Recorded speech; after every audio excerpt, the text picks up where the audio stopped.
जो कुछ आसमानों में है और जो कुछ ज़मीन में है सब अल्लाह की तस्बीह करता है।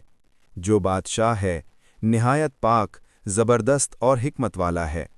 वही है जिसने अनपढ़ों में उन्हीं में से एक रसूल भेजा जो उन पर उसकी आयतें पढ़ता है, उन्हें पाक करता है और उन्हें किताब और हिकमत सिखाता है, हालांकि इससे पहले वो खुली गुमराही में थे।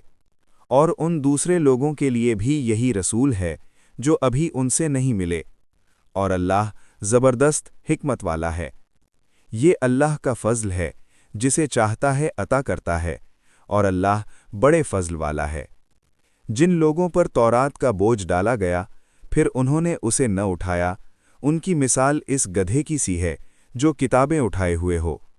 अल्लाह की आयतों को झुटलाने वालों की मिसाल बहुत बुरी है, और अल्लाह ज़ालिम लोगों को हिदायत नहीं देता।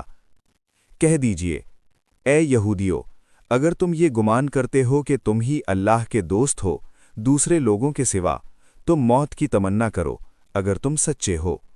और वो अपने हाथों के किए हुए आमाल की वजह से कभी मौत की तमन्ना नहीं करेंगे, और अल्लाह ज़ालिमों को खूब जानता है।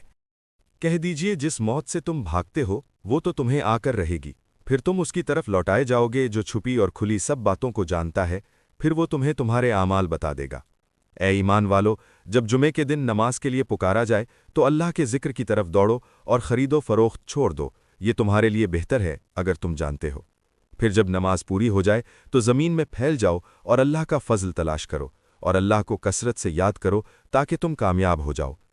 और जब उन्होंने तिजारत या तमाशा देखा तो उसकी तरफ दौड़ पड़े और आपको खड़ा छोड़ दिया।